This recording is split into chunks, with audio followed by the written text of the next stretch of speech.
on n'a pas compris qu'en 2023, novembre 2023, que les populations africaines, bon, pour généraliser, hein, sinon que au Bénin, quoi, à Djougou, dans une ville, dans une très grande ville comme Djougou, qu'un truc aussi pareil puisse se reproduire.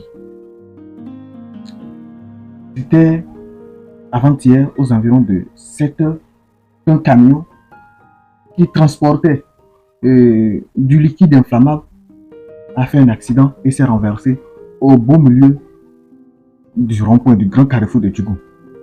Mais voyez avec moi ce qui se passe. Cette population-là, inconsciente, qui court encore derrière ce liquide-là, qui ne calcule aucun risque et qui trempe les pieds dans ce liquide inflammable, qui à tout moment peut causer des dégâts. À un moment donné, je me dis que nous sommes des cadavres ambulants. Nous sommes des cadavres ambulants. Nous sommes des cadavres parfumés. Qui circulent encore, qui vivent encore. Parce que ça dépasse l'entendement.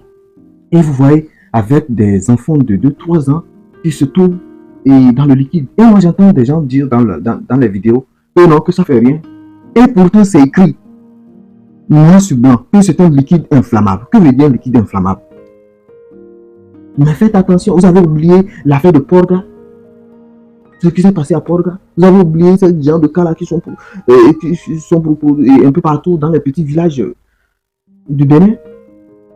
Non, c'est inconscient en fait. C'est inconscient. On ne peut pas admettre ça. Vous voyez. Moi, je pense qu'il faut que les gens en parlent. Il faut que les autorités commencent par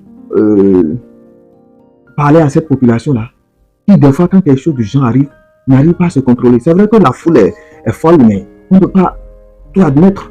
Et ce qui m'a choqué en plus, bon, je ne sais pas, certainement les forces de l'ordre et de sécurité peut-être ont fait leur travail, mais ils ont essayé, mais ils ne sont pas arrivés. Et ça m'étonne quand même. Même s'ils ont fait leur travail, ils vont se justifier, mais quand même, il reste encore à faire. Combien de monde là, ils pouvaient définir un périmètre. Ils pouvaient mettre des barrages et donner des instructions fermes. Personne ne devrait aller jusqu'à ce niveau-là. Mais aussi dans les carnivores, les gens pour aller chercher, là ça fait leur problème. Tout au moins, jusqu'au niveau du camion, c'est insultant, c'est pas beau à voir, ça ridiculise l'image de la ville.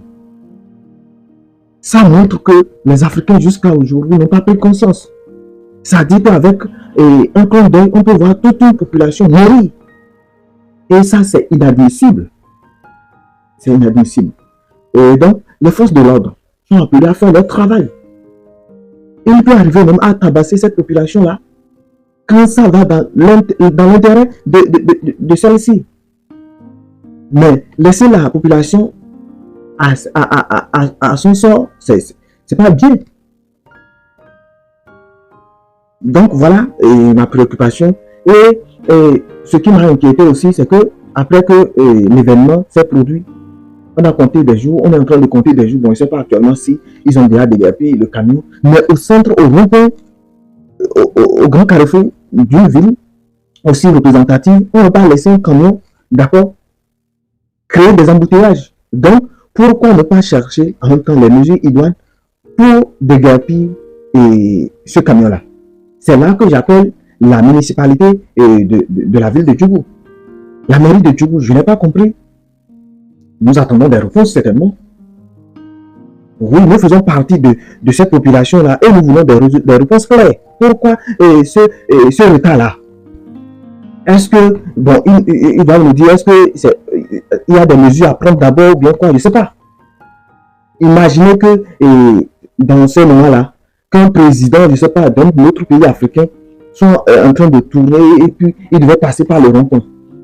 Et qu'il se retrouve dans un tel embouteillage qui ne manque. Ça ne valorise pas la ville, en fait. Il y a des trucs qui doivent pas se passer. Si c'est pour collecter les fonds au marché, on est prêt, mais quand il s'agit des événements urgents, on néglige. Donc vraiment, je tenais vraiment à donner mon avis sur ça et nous vraiment appelons tous les acteurs